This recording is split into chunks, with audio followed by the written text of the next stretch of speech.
douleur de la princesse. Par le jardin royal, en l'arôme des roses, la princesse aux yeux pères, sœur nubile des fleurs, erre en pleurs au vouloir de ses rêves moroses.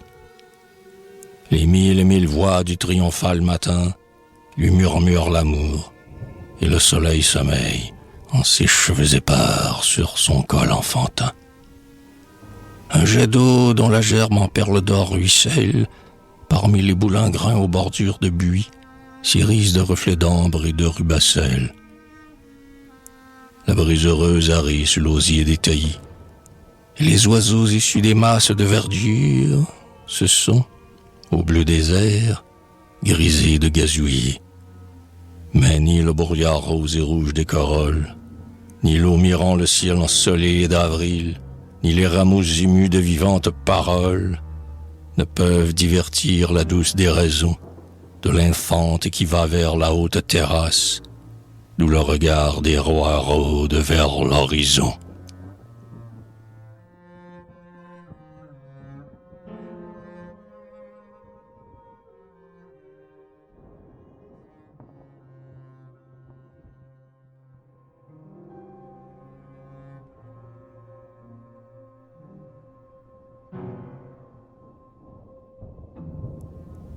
De ses mules de pourpre, elle a frôlé les marbres, et la voici courbée au rebord des remparts, où déferle d'en bas la verdure des arbres. À ses pieds, par les prés et les marais herbeux, de l'aube à l'angélus sanglotent les sonnailles, des solennels troupeaux de taureaux et de bœufs.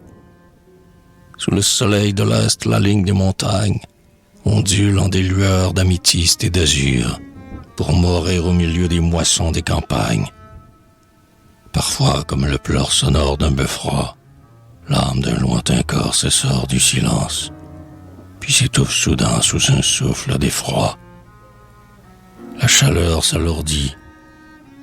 Parmi les piliers grêles, des frênes et des pins, des jadards de midi, la brise vocalise au cœur des fleurs si frêles, et les feuilles en pleurs soupirent de désir. Mais morne, ce jour-là, la princesse s'attarde à poursuivre le cours de son mauvais plaisir.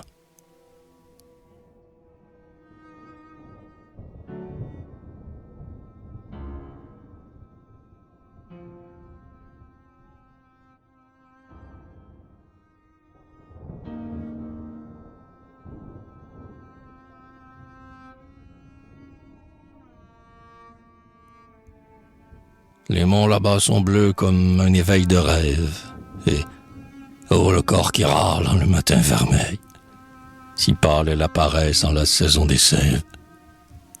Oh, m'évader des murs de mon divin enfer, vers les lointains où vont les graves cavalcades, caracolant au chant des fanfares de fer.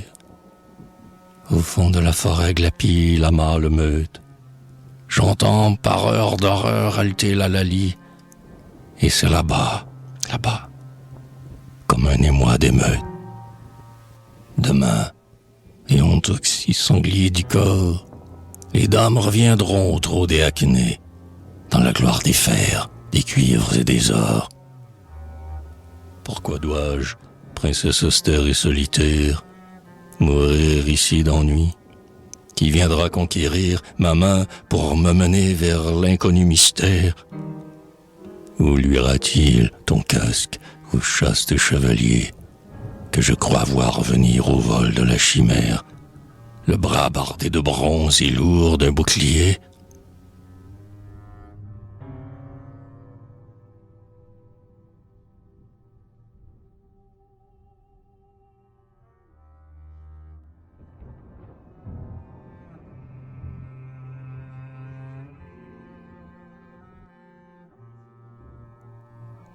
Jamais n'éclatera l'écarlate oriflamme du céleste sauveur, et jamais le dragon ne battra les remparts de ses ailes de flamme.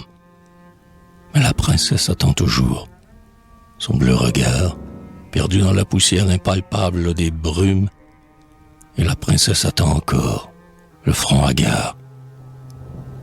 Pourtant purs sont les cieux, paisible l'éther.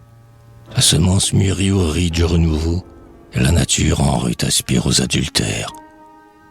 Cuirassé d'émeraude et de chrysobéryl, un pan qui se pavane au bord des balustrades exulte à l'estival tumulte de l'avril.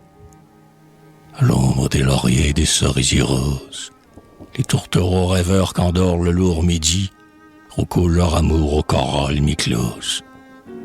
Et le long des degrés de porphyre des cours tintent les cordes d'or des lentes mandolines sous les doigts indolents d'un cœur de troubadour.